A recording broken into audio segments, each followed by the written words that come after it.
Hey everybody, you all welcome. Today we will start the next component, land revenue system of East India Company. Land revenue system of East India Company. ठीक है, जैसे हमने last time बात करी थी expansion of British rule. अब उन लोगों ने एक्सपेंशन कर ली थी तो उनको अपने खर्चे के लिए, ठीक है, एक्सपेंडिचर के लिए क्या चाहिए था, रेवेन्यू। तो वो अब ब्रिटेन से तो मंगवा नहीं सकते थे। उन्होंने कहा कि रेवेन्यू भी हमें कहाँ से कलेक्ट करना पड़ेगा, इंडिया से कलेक्ट करना पड़ेगा। तो इंडिया में एक सिस्टम हुआ करता था, इजारदारी सिस्टम। इजारदारी सिस्टम जिसको जहांदार शाह ने इंट्रोड्यूस किया था।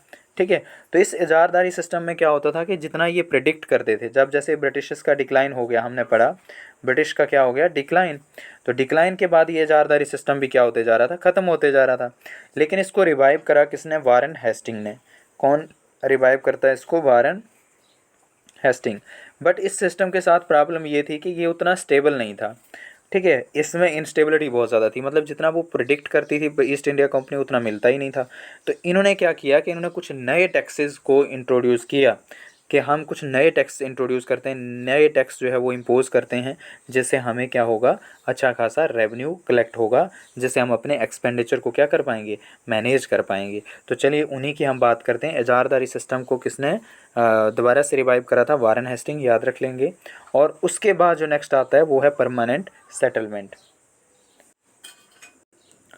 तो परमानेंट सेटलमेंट क्या है, इसको और क्या बोला जाता है, इस्तमरारी बंदोबस्त। परमानेंट सेटलमेंट आर इस्तमरारी बंदोबस्त। इंट्रोड्यूस किसने करा था इसको, लॉर्ड कॉर्नवालिस। कब इंट्रोड्यूस किया, 1793। यहाँ से डायरेक्ट क्वेश्चन बनता है, which system was introduced by whom. ठीक है, और व्हेन, कौन सा सिस्टम किसने इंट्रोड्यूस किया और कब, और किसका क्या मीनिंग होता है। तो इंट्रोड्यूस्ड बाय किसने करा, लॉर्ड कॉर्नवालिस। कहाँ कहाँ था, Bengal, Bihar, Orissa, Banaras and some districts of Madras. ठीक है, याद रखेंगे कहाँ कहाँ था, Bengal, Bihar, Orissa, district of Banaras and northern district of Madras. ठीक है, देन उसके बाद बात करेंगे किसने इंट्रोड्यूस किया, लॉर्ड कॉर्नवालिस। कब इंट्रोड्यूस किया, 1793। ठीक है, इसका जो ड्राफ्ट था वो किसने बनाया था, जॉहन शोर ने। ठीक है, कौन इसका ड्राफ्ट प्रिपेयर किया था, जॉहन शोर। कौन, John Shore. Declared zamindars as the owner. इस सिस्टम के अंडर क्या था कि ज़मींदार को कंसीडर किया जाता था ओनर्स। ठीक है, समझेंगे इस चीज़ को। क्या होता था, जैसे ये ईस्ट इंडिया कंपनी है, ठीक है, ईस्ट इंडिया कंपनी, इसके अंडर क्या होंगे, ज़मींदार्स। ठीक है, ये ज़मींदार क्या करेंगे, परमानेंट सेटलमेंट में रेवेन्यू कलेक्ट करेंगे पीजेंट से और देंगे किसको, कंपनी को। ठीक है, परमानेंट सेटलमेंट का मतलब है कि रेवेन्यू जो है वो रेट फिक्स कर दिया जाएगा, टैक्स का जो रेट होगा वो परमानेंटली फिक्स होगा। परमानेंट सेटलमेंट, ठीक है, परमानेंटली फिक्स होगा। तो क्या था इसमें परमानेंट फिक्स चीज़ क्या थी कि 11% शेयर जो था, जो टोटल रेवेन्यू कलेक्ट होगा, कौन कौन से, बंगाल, बिहार, ये बनारस, मद्रास। ठीक है, तो 11% शेयर होगा किसका, ज़मींदार का। किसका होगा, ज़मींदार। और बाकी 89% रेवेन्यू जो है वो किसको जाएगा, ईस्ट इंडिया कंपनी को। ईस्ट इंडिया कंपनी को। कौन से सिस्टम की बात कर रहे हैं हम, परमानेंट सेटलमेंट। ठीक है, 11% किसका शेयर होगा, 11% ज़मींदार और बाकी 89% किसका होगा, कंपनी का। तो ज़मींदार जो होंगे वो they were the owners of the land, hence they could keep कितने percent, 1/11 of the revenue collected themselves. ये खुद ही कलेक्ट करेंगे उस चीज़ को। British got fixed share, Britishers को फिक्स मिलना चाहिए, वो कितना था, 10/11 of the revenue collected. This means they were the free to fix the rents. ठीक है, और ये जो था परमानेंटली फिक्स होता था, कौन सा वाला, परमानेंट सेटलमेंट। क्या पढ़ा हमने, permanent settlement system introduce by, किसने इंट्रोड्यूस करा, लॉर्ड कॉरेन वेलिस। ठीक है, कौन इंट्रोड्यूस किया, लॉर्ड कॉरेन वेलिस। ठीक है, और इसको प्लान किसने किया था, जॉहन शोर ने। किसने, जॉहन शोर ने। 11% शेयर किसका, जल्दी से बताएंगे, 11% शेयर था आपके किसका, ज़मींदार। ठीक है, और 89% शेयर किसका था, जल्दी से बताना है, किसका था, ईस्ट इंडिया कंपनी। ठीक है, अब नेक्स्ट सिस्टम की बात करते हैं। नेक्स्ट रेवेन्यू सिस्टम कौन सा था, रोतवारी सिस्टम। ठीक है, कौन सा, रोतवारी सिस्टम। इसमें क्या था, it was introduced in Bombay. इसको कहाँ इंट्रोड्यूस किया गया था, बम्बे, मद्रास, इन 1820। ठीक है, किसने इंट्रोड्यूस किया, थॉमस मुनरो। हेक्टर मुनरो नहीं है, ये कौन सा है, Thomas Munro and Alexander Reed, ठीक है, अलेक्जेंडर रीड रिकमेंडेड इट, ठीक है। इट वाज इंट्रोड्यूस्ड कहाँ, बम्बे मद्रास, कब, 1820, और थॉमस मुनरो ने किया, ठीक है। रिकमेंड किसने किया था इसको, अलेक्जेंडर रीड ने, किसने, अलेक्जेंडर रीड, रोतवारी सिस्टम। देन उसके बाद बात करते हैं नेक्स्ट, इसमें क्या होगा कि यहाँ कोई ज़मींदार नहीं होगा। जैसे ये कंपनी है तो कंपनी डायरेक्ट रेवेन्यू कलेक्ट करेगी किससे, पीजेंट से, ठीक है, डायरेक्ट रेवेन्यू कलेक्ट करेगी किसके, किससे, पीजेंट से। आप देखो, the revenue was fixed for a period not exceeding 30 years, ठीक है। यहाँ पे जो रेवेन्यू होगा वो फिक्स कराया जाएगा, बट कितने सालों से ज़्यादा नहीं होना चाहिए, 30 ईयर से। 30 ईयर्स के बाद उसको दोबारा से क्लासेस चेंज करी जाएंगी, ठीक है। On the basis of the quality of soil, ये डिपेंड करेगा क्वालिटी ऑफ साइल पे, nature of crop. It was based on the scientific rent theory of किसकी, रिकार्डो।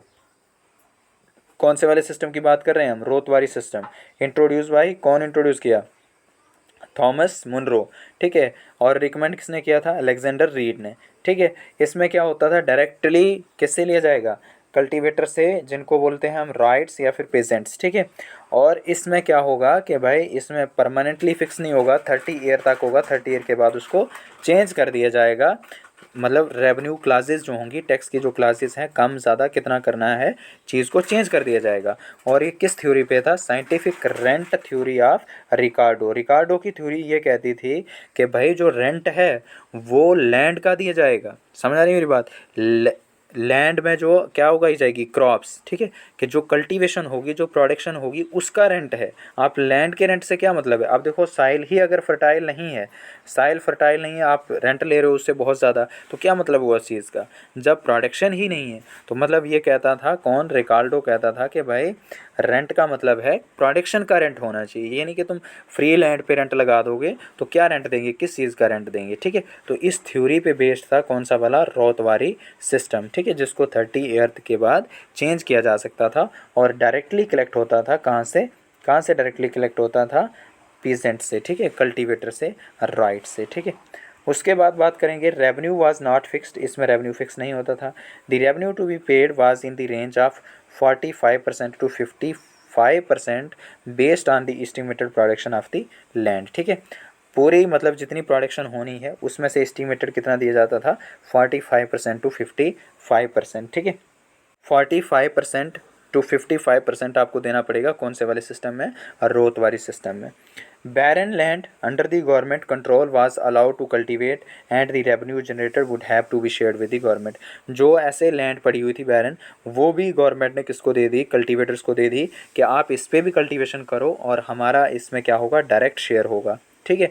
हमें भी इसमें से कुछ दे देना, 45% 50%, तो ये आपकी लैंड हो जाएगी, ठीक है। यहाँ भी कल्टीवेट करो। तो क्या पढ़ा हमने, कौन सा वाला system, Ryotwari system. Ryotwari system introduce by, जल्दी से बताएंगे, थॉमस मुनरो। कौन इंट्रोड्यूस किया, थॉमस मुनरो।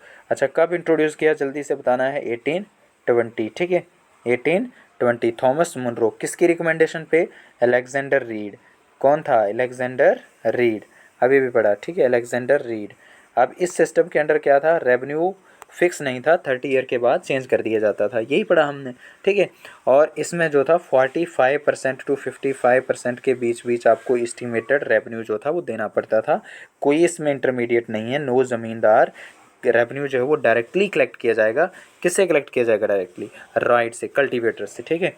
चलिए नेक्स्ट की बात करते हैं, महालवारी सिस्टम। कौन सा वाला, mahalwari system, introduced in the Ganga valley, ठीक है, north west frontier province, part of central India and Punjab, ठीक है। कहाँ कहाँ था ये, Ganga valley, north west frontier province, ठीक है, north west frontier province Punjab वाला एरिया, पंजाब के वेस्ट वाला एरिया, नॉर्थ वाला एरिया, ठीक है। तो ये सारे पार्ट्स में सेंट्रल इंडिया और कौन सा, Punjab. Draft prepared by Holt Mackenzie in 1922। इस वाले का महालवारी सिस्टम जो है, इसका जो ड्राफ्ट था, ड्राफ्ट जो है वो किसने प्रिपेयर किया था, ड्राफ्ट इन द सेंस के एक प्लान करना कि ऐसा एक सिस्टम, रेवेन्यू सिस्टम हम इंट्रोड्यूस करने वाले हैं स्पेसिफिकली, तो किसने बनाया था, हॉल्ट मैकेजी ने। कब, 1922। बट इसको लेकर कौन आया, इसको लेकर के आया विलियम बेंटिक। कौन लेके आया, विलियम बेंटिक। कब लेकर के आया, 1833, 1833, कौन से वाले की बात कर रहा हूँ मैं, महालवारी सिस्टम, ठीक है। Mahalwari system introduce by William Bentinck in 1833, याद रह जाएगा 1833। महल कुड बी ए विलेज, महल का मतलब क्या है, एक विलेज और ग्रुप ऑफ विलेजेस, और इनको मतलब रेवेन्यू कलेक्ट कौन करेगा, विलेज हेडमैन। ये जो महल होगा एक यूनिट होगा या ग्रुप ऑफ विलेजेस होंगे, तो वहाँ से रेवेन्यू कलेक्ट करने की ड्यूटी किसकी होगी, विलेज हेडमैन की, ठीक है। और ये इसको क्या कहा जाएगा, लंबड़दार, क्या कहा जाएगा, लंबड़दार। ये लंबड़दार साहब जो है रेवेन्यू कलेक्ट करेंगे और डायरेक्ट किसको देंगे, कंपनी को देंगे, ठीक है। क्लियर हो गया। The responsibility of the collection of the tax and the payment of the tax to the company government lay with the village headman called the lambardar or the community of the land leader, ठीक है, or the community of sorry village leader. और it was revised periodically, ये भी fix नहीं था, Mahalwari system को भी क्या किया जाता था, प्रेडिकली रिवाइज किया जाता था, रिवाइव्स, ठीक है, मतलब इसकी क्लासेस को चेंज किया जाता था, बढ़ाना है, कम करना है, क्या करना है, सारी चीज़ें देखी जाती थी। तो कितने सिस्टम पढ़े हमने, 3।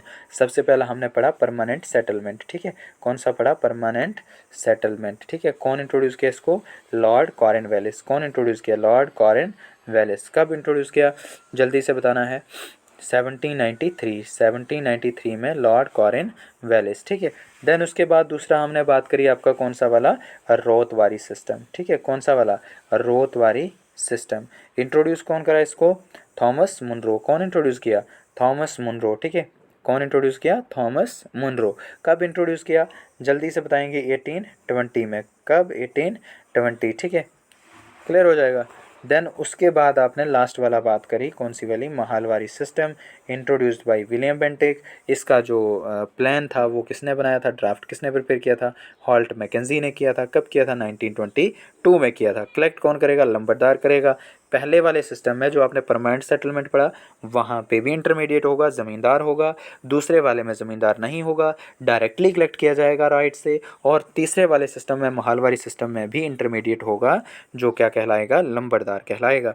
अब इसमें इम्पैक्ट क्या हुए, ठीक है, ये जो जितने भी सिस्टम इन्होंने इंट्रोड्यूस किए, इम्पैक्ट क्या हुए, तो फर्स्ट ऑफ ऑल पहला इम्पैक्ट क्या हुआ कि यूनिलैटरल ट्रेड, ठीक है। पहला क्या हुआ कि भाई यूनिलैटरल बेनिफिट है ना, क्या हुआ इससे, यूनिलैटरल बेनिफिट। किसको बेनिफिट हो रहा है, स्पेशली सिर्फ ईस्ट इंडिया कंपनी को, ठीक है, एक चीज़। दूसरा इसके बाद जो है, मतलब जैसे कि हमें ना तो मटेरियल गेन हो रहा है कोई, ना इकोनॉमिकल गेन हो रहा है, ठीक है। देन उसके बाद और क्या हुआ, इसके बाद जो है ड्रेन ऑफ वेल्थ थ्योरी देते हैं। ड्रेन ऑफ वेल्थ थ्योरी दी किसने, drain of wealth theory given by, कौन दिया, दादा भाई नारूजी। कौन दिया, दादा भाई नारूजी, ठीक है। कब दिए, 1867। कब दी थी, दादा भाई नारूजी ने 1867। कौन सी theory, drain of wealth theory. उस थ्योरी में वो कहते हैं कि भाई, ड्रेनाबल थ्योरी में कहते हैं कि हमारे यहाँ से जो मतलब वेल्थ है, ये जो मनी है, ये जो पैसा है, ये यहाँ से ड्रेन होना, मतलब ये ब्रिटिश लोग यहाँ से लेना शुरू कर दिए थे। इस पैसे को यहाँ से ब्रिटेन लेना कब शुरू कर दिए थे, after the battle of Plassey. कि प्लासी की बैटल जब हुई तो उसके बाद ही ये लोग 1757 से ही स्टार्ट हो गए थे हमें लूटना, ठीक है। ये ड्रेन ऑफ वेल्थ थ्योरी जो है इन्होंने अपनी बुक में दी थी, ठीक है। किसकी बात कर रहा हूँ मैं, दादा भाई नारोजी, ठीक है। दादा भाई नारोजनी जी ने ये ड्रेन ऑफ वेल्थ थ्योरी जो थी अपनी बुक में दी थी, जिसका नाम था poverty and un British rule in India, ठीक है। क्या नाम था, poverty and un British rule in India, poverty and un British rule in India, ठीक है। क्लियर हो जाएगा। कब दी थी, 1867 में, ठीक है। मैंने आपको बता दिया कि भाई हमारी नेशनल प्रोडक्शन का बहुत सारा हिस्सा जो है ये लोग यहाँ से लेकर के जा रहे थे, कहाँ पे, इंग्लैंड, ब्रिटेन, ठीक है। तो this was the all about the revenue system of the east India company. Thank you.